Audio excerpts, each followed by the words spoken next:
Hello everyone and welcome to this tutorial. Today we will discuss the P delta effect and how to simulate it in ETAP. Basically the P delta effect is a second order effect in structural analysis that accounts for additional movements due to axial forces acting on laterally displaced structure. So for example here if you can see a column is there, axial load is acting on the column, that is P, and Q is the lateral load acting on the structure.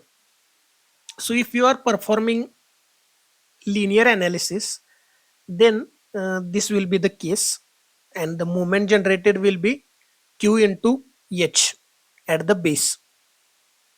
If you are considering the nonlinear analysis, then due to this lateral force Q, your structure, that is your column, is getting deflected, right?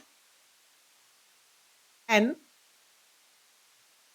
there is a axial load also, which will not be axial now. So that is, we called it as a geometric non-linearity. So geometry is changing. So it is called as geometric non-linearity.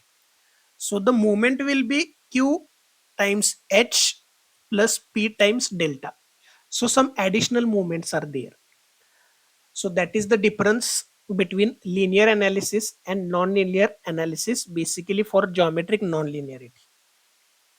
So let's see how to incorporate these things in our ETAP software. And I will show you how the results are different. So we'll start from load case. Here we will modify this dead load case. So this is dead load non-linear.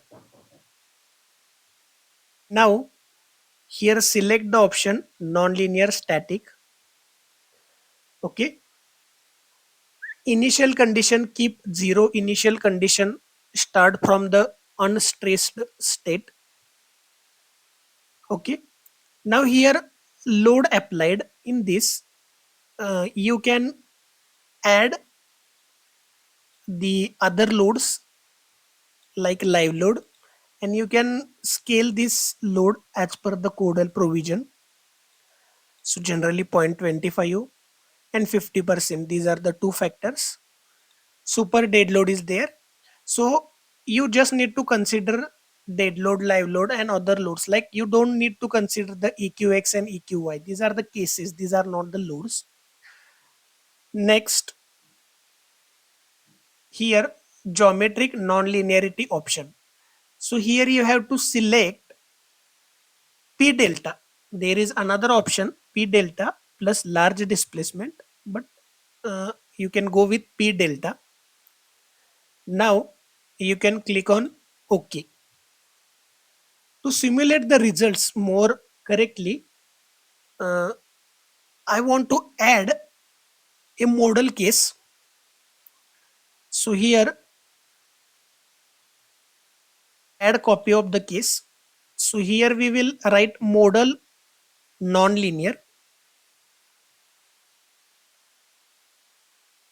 Type is model. Okay.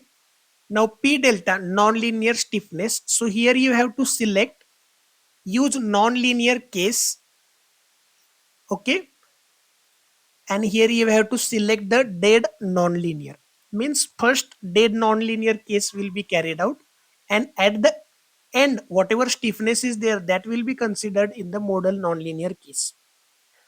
Okay. So click on OK. Click on OK. Now we will run the case. I have increased the dead load, that is super dead load, on the structure so that you can see the difference between the results. Okay. If the loads are not much high, then there won't be significant difference. So here go to display, and in the display you can click on deformed shape. Here you can click on the mode. First, we will keep the modal case, that is our linear case. Click on OK. So here you can see the time period 1.9397. Okay, now I will select the second window. I will go to display, deformed shape, here mode. Now I will select the case modal nonlinear and first mode. We will compare the first mode.